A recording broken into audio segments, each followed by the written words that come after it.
Good morning. My name is Lois Phillips, and my pronouns are she and her. Our call to worship today, the words are from Annie Dillard. We are here to abet creation and to be a witness to it, to notice each other's beautiful face and complex nature, so that creation need not play to an empty house. And as our chalice lighting, words of Betsy Deer, but they are adapted. May the light of this chalice give light and warmth to our community, our flock, and may we feel the warmth spread from our circle to wider and wider circles until all know they belong to the one circle of life. If you will please join me in rising in body or spirit and reciting the covenant. We unite to strengthen the bonds of kinship among all persons, to promote human dignity, and to increase reverence for life's creating, sustaining, and transforming power through worship, study, and service.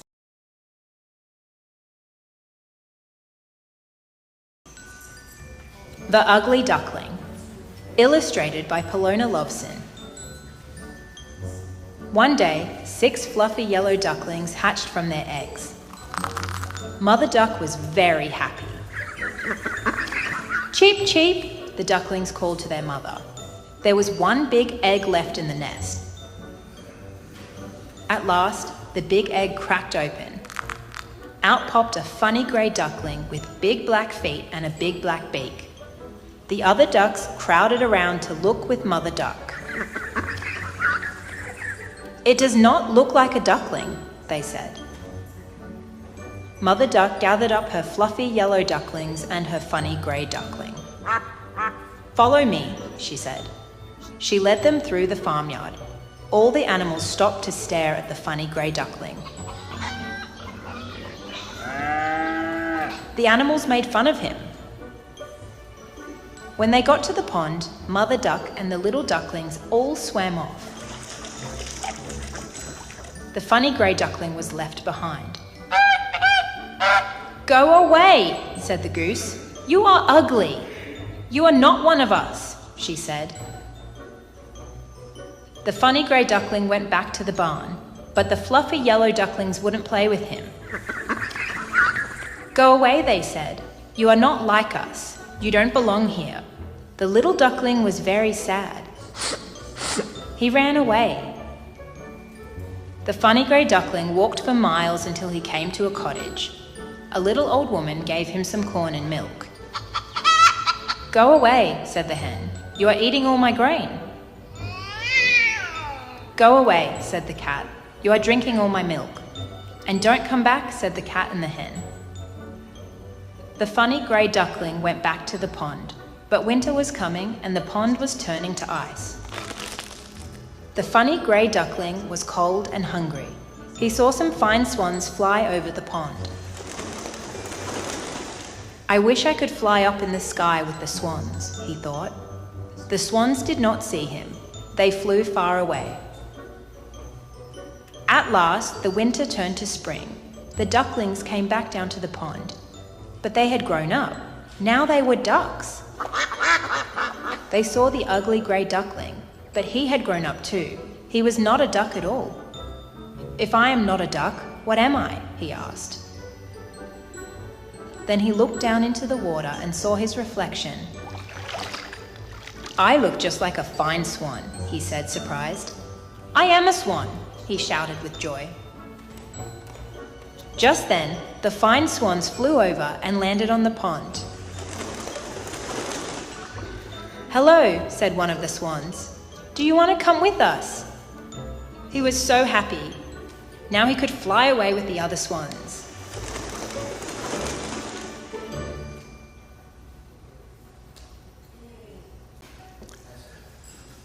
Giving thanks is an important part of living in a covenantal community. Your financial gifts show gratitude for how our congregation supports us all.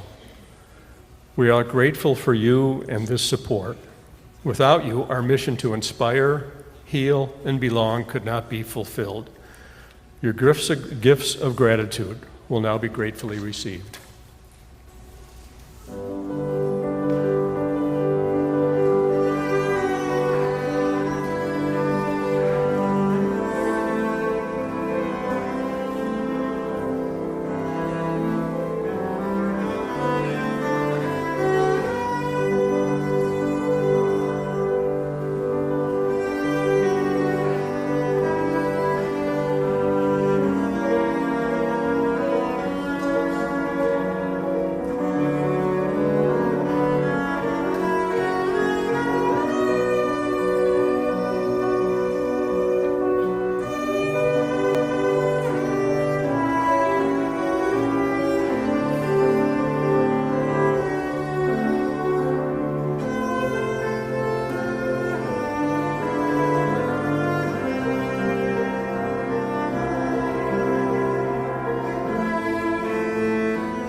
So this is the time in our service that we recognize the joys and concerns within our congregation.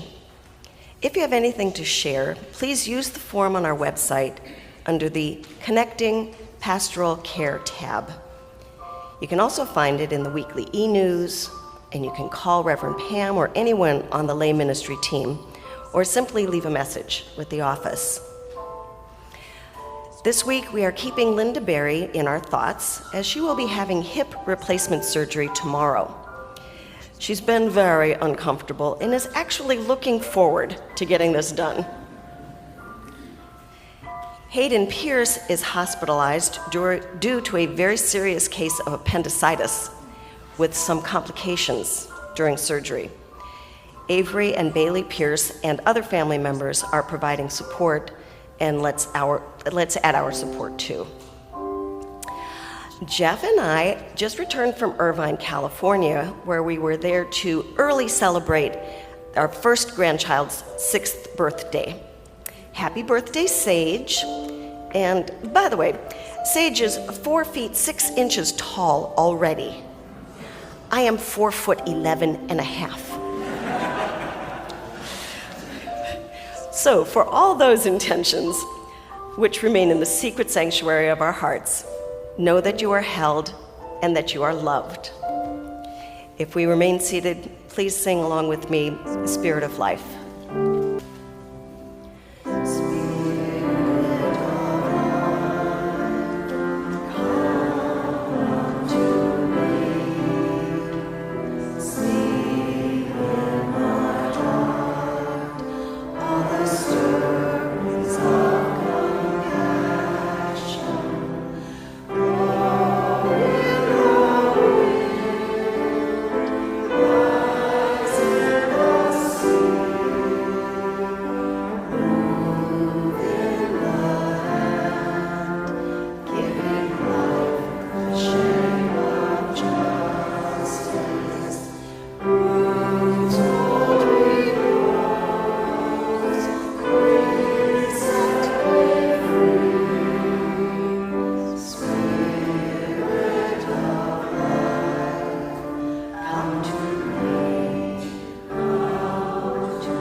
Good morning.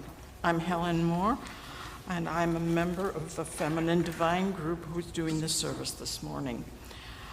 This is about The Power of Women's Circles by Kaylin Ilya Wolf. I want to live in a world where women support each other and lift each other up, a world where we know there is enough for us all and we can help each other to find what we need. Gathering in women's circles is one of the most important stepping stones on the path to that world. Now,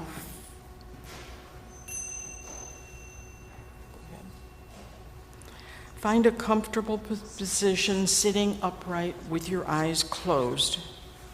Focus on the word circle and what it means to you. Inhale, repeating the word circle to yourself, and let whatever meaning it has for you come. Exhale, continuing to focus on circle. Continue to breathe in and out.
When you are ready, slowly open your eyes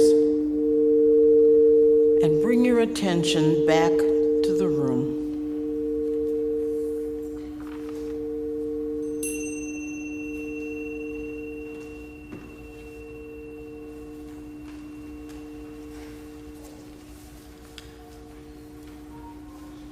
Good morning. My name is Wendy Schmidt Ingracia, and my pronouns are she and her.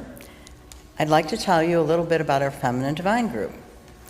The Feminine Divine group supports the kinship ministry by providing a welcoming, sacred space for women to form a bond with each other and the feminine divine. We are compassionate and understanding of women, their challenges and joys, and their spiritual history. We've met as a group for over 18 years. We warmly welcome new members and meet on the last Saturday of each month at 9:30 in Classroom 6. At the start of each new season, in September, we choose a book to read and discuss. In the past, we presented many summer lay services based on our readings. This past year, we read Women Who Run with the Wolves by Clarissa Pinkola Estes, PhD. The book explores myths and stories of the wild woman archetype. We decided for this sermon, we would present our version of the chapter on finding one's pack, belonging as blessing, told through the fairy tale of the Ugly Duckling. Good morning. I'm Barbara Griggs, she, her, and I'd like to talk a little bit about what constitutes a fairy tale. What may come to mind? Fairy, pixie dust, a children's story, and why are they considered universal? Well, there could be a number of things. They could be teaching life lessons about overcoming adversity, the importance of kindness, and the consequences of bad choices. Fairy tales depict characters facing challenges relating to growing up, finding their place in the world, and achieving independence. Conflict between good and evil, and they may also offer a clear moral framework. Hero's journey, a call to adventure trials through reflecting the human desire for growth and transformation, as well as thinking about some magical elements.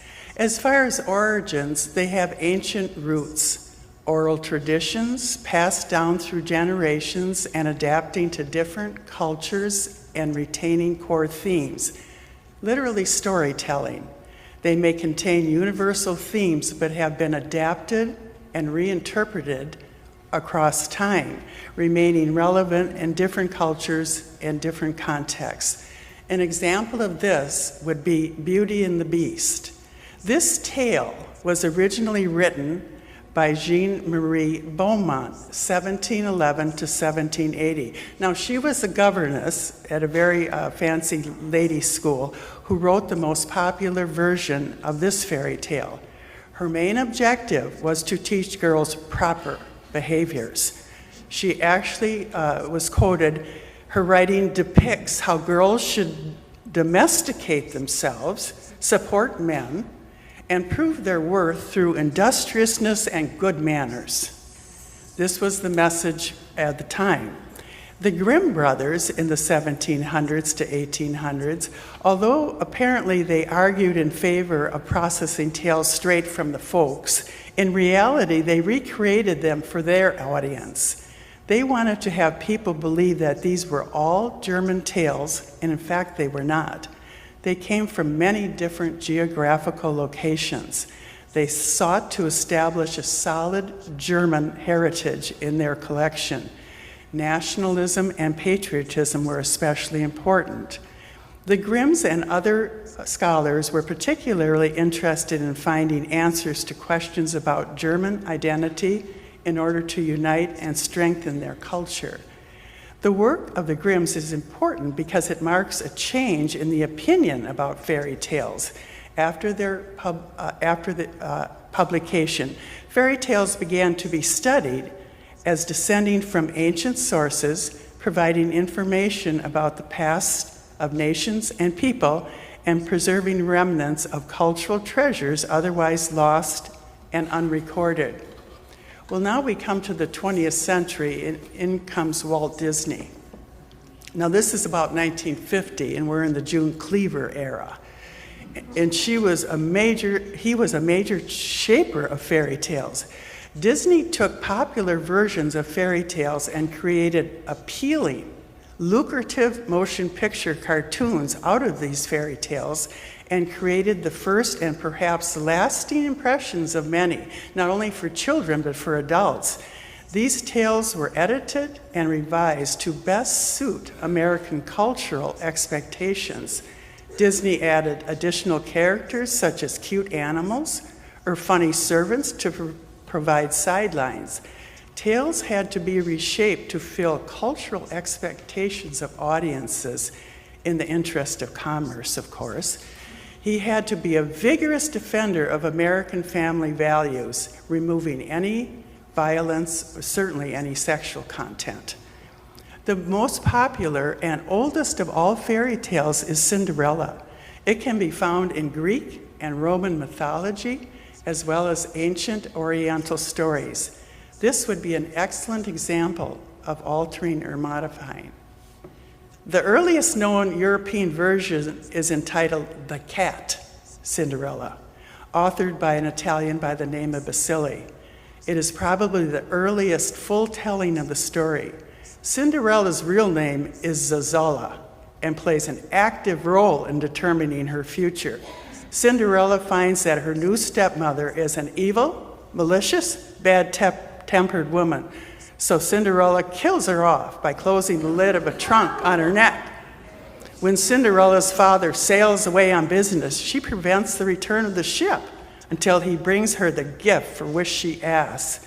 She makes contact with the doves of fairies, who eventually help her to meet the prince, but later on takes revenge on her two evil sisters by having birds peck out their eyes. This is not the Disney version that I know. This woman is cunning, shrewd, and crafty, and makes sure to take the correct steps to obtain what she wants. Now, the contemporary Cinderella, she's content to sit back, take abuse, and hope for some divine intervention or magic to skyrocket her to an idyllic future. And sure enough, it occurs, and she sallies forth in bliss. It's the happy ever after ending. Little Red Riding Hood. The original version of the popular European tale by Perrault ends with Little Red Riding Hood and her grandmother being eaten by the big bad wolf. That's the end of the story. There is no woodcutter or hunter to save them. There is no rescue. These original tales featured painful punishment, sadistic parents and children being devoured by wild beasts, hardly suitable for a child's bedtime story. So it's no wonder they were significantly altered. So as you can see, fairy tales cover much territory: folklore, mythology, entertainment, fanciful daydreaming, and moral lessons. But most of all, I would hope that they would incite the imagination as well as offer an opportunity to dwell on the deeper meanings of these tales. A colder wind began and blew harder and harder through the days, and snow came upon frost. One morning, the ugly duckling found himself frozen in the ice, and it was then that he felt he would die. Luckily, a farmer came by and freed the duckling, breaking the ice with his staff. This phase of the ugly duckling's life correlates to the frozen feeling. Frozen creativity, like the duckling who becomes frozen in the ice of the pond, we freeze up. Freezing is the worst thing a person can do. Coldness is the kiss of death to creativity, relationship, and life itself. This is a serious problem, yet the story of the ugly duckling gives us an idea. The ice must be broken and the soul taken out of the freeze. There are painters who are gasping to paint, but they're telling themselves, "Get out of here. Your work is strange and ugly." There are many artists who every time they reach for their pen to write or reach for their brush to paint, they hear in their head, "Your work is marginal or completely unacceptable," because you yourself are marginal and completely unacceptable. So what is the solution? Do as the ugly duckling does. Go ahead, struggle through it numerous times. Pick up the brush to the canvas, the pen to the paper, and stop whining. Instead, paint. Draw, write. Pick up the brush and be good to yourself for a change. Do your art. Generally, a thing cannot freeze if it's moving, so move and keep moving. Many times during my life, I have felt, and maybe you have too, that there's no time for letting the artist inside come to the surface. Competition for minutes or hours in the day to pursue creative endeavors sometimes seems frivolous. But on those inspired occasions, I break out the ice pick, and chip away at that ice, and I'm free to be me, just like the Ugly Duckling. Love, and creativity can now flow. Hello, I'm Bev Leachman, pronouns she and her, and let's talk about bullying in the Ugly Duckling story. The Ugly Duckling is different in his looks and the way he sounds. He is bullied by his siblings. They fly at him, peck at him, torment him. They mean to chase him away. He is bullied by other animals, questioning, what can you do in this world? What good are you? In some versions of the story, he is bullied by people and is misperceived as a duck.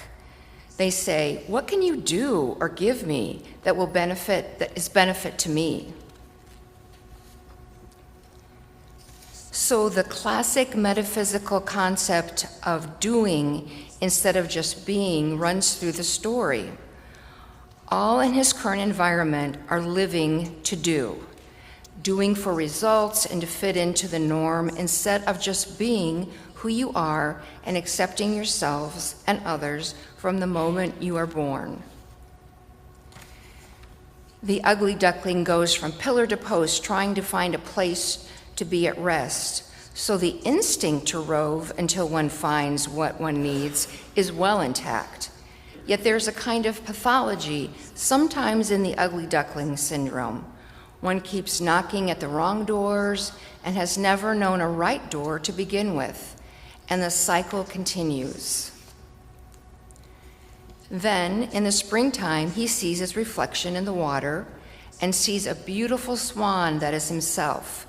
He is no longer in exile by his environment because they accept his beauty now, although the beauty was there all along. But there is inner healing to do to get back to the original acceptance of oneself. Hi, I'm Barbara Walter Reindl, and my pronouns are, thank you so much, she and her. I'm talking about Eleanor Roosevelt today, which certainly is one of my favorite beings in the whole world, even though she no longer is with us. Eleanor was a textbook Ugly Duckling. She was born in 1884 to a wealthy and prestigious family that included Teddy Roosevelt. Her pretty, socialite mother was verbally abusive. She constantly berated Eleanor. She berated her for her height, her boogishness, her shyness, and her awkwardness. She made fun of her and called her Granny. Eleanor's father, on the other hand, was a charming alcoholic. He loved her, he was her champion, but he died when she was 10. And as her mother had died previously, she was left an orphan and was sent to live with relatives who didn't appreciate her or like her at all either. They disapproved of her. They told her she was ugly and unworthy. Her life was about to change, though. When she was 15, she was sent to a boarding school in England called Allenswood. And there she was gifted with a remarkable teacher, a woman named Marie Souvestre, I think. And she found Eleanor to be a bright, sensitive young woman. She encouraged her to speak her mind and to think for herself. And she gave Eleanor an intellectual respect as well as emotional validation. Under her guidance, Eleanor flourished. She gained confidence, poise, and a sense of purpose. And she began to recognize her own swan-like potential. When Eleanor returned to the U.S., she again struggled with doubt, but she also remembered her mentor's words. Eleanor married Franklin Roosevelt in 1905. They were both very young, and he became later the President of the United States, the longest-serving president. She was an activist first lady. She brought many inequities to light. She was always trying to change the lives of the poor and the marginalized. Eleanor, perhaps she felt her greatest contribution to the world was her involvement in chairing the drafting of the Universal Declaration of Human Rights. And this came after the formation of the UN after World War II. And in this, she became a voice for the voiceless in the world, not just in the US. Like the Hans Christian Andersen story of the Ugly Duckling, Eleanor's story reminds us that self-discovery comes not from being told who we are, but from being seen by somebody who believes what we can become. I'm a little taller. Good morning. My name's Barbara Perry, and I'm going to share with you a different perspective of the Ugly Duckling. This was written by Nax Garibi Morea, who was a contributing member of his high school newspaper. He has since graduated. The article was written and published in 2024. The Ugly Duckling, or is it? Told throughout generations, a path of self-discovery through the Ugly Duckling offers us a gem of wisdom. The classic fairy tale of a little duckling that appears different than its brothers and sisters finds out that it isn't a duckling at all, but a beautiful, majestic swan. Originally written by the Danish author Hans Christian Andersen, this story has been retold and remade into stories, cartoons, films, and theater or ballet productions hundreds of times, ingraining itself in the minds of millions around the globe. A prevalent theme in the story is one of the hero's journey. From misery to tranquility, the death of the duck and its rebirth into a beautiful swan portrays our evolution into our higher self. This classical motif of the hero's journey is prevalent in storytelling, with examples in numerous classical tales, including King Arthur, going from a common peasant to becoming the king of the Brits. Even in Andersen's real life, who, as British journalist Anne Chisholm writes, was, quote, a tall, ugly boy with a big nose and big feet. And when he grew up with a beautiful singing voice and a passion for the theater, he was cruelly teased and mocked by other children. Ironically, sometime before writing the story, he also discovered he was the illegitimate son of Prince Christian Frederick, later King Christian III of Denmark. Yet, when looking closer at the story, this particular theme begins to show a darker side. The Ugly Duckling lives its life being harassed and bullied for being different and unattractive. Only when the duckling transforms into a gorgeous swan does it finally become loved and accepted. The story isn't about an ugly duckling being accepted for itself. It's about a baby swan being harassed for being different until it develops into a beautiful swan and only then becomes loved. What does that say about humanity? When looking at the story through this lens, the theme becomes wildly different. Instead of telling you to keep being different, eventually you'll be loved for who you are, it reveals the harsh truth of the reality of how unless you belong to a specific niche, you'll be unloved and alone, and with the hope of only becoming like all the others. What does this story have to teach us? Why should we care for a story with such a pessimistic attitude? The answer is that the story shouldn't be inspiring. Instead, it should be a cautionary tale. Since the duck spends the whole story wallowing in self-pity and apathy, it doesn't truly attempt to change its situation in life. It doesn't try to improve itself inside, or find a niche, or find who it is inside. The only reason the duck lives happily ever after is because it turns out to be a swan, not an ugly duckling. The duck doesn't change its attitude, nor does the outside world change its view of the duck. It ends up being loved through pure luck. What should we learn from this story? Don't be like the duck, depending on fate or luck of the draw, because chances are you are secretly already a beautiful swan. Embrace your differences, change your worldview, and find people whose worldview accepts you. Find the swan inside you now, not later. As we extinguish our chalice, let us remember the fairy tale and how to recognize it. Let us remember to affirm the persons that we are, just as we are.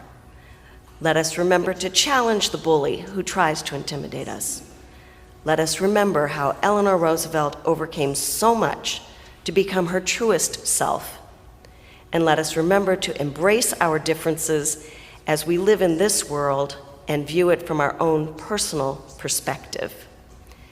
Now please rise in body or spirit as you are willing and able to sing our closing hymn, number 1053, How Could Anyone Ever Tell You? We'll sing it through twice.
Do not cringe and make yourself small.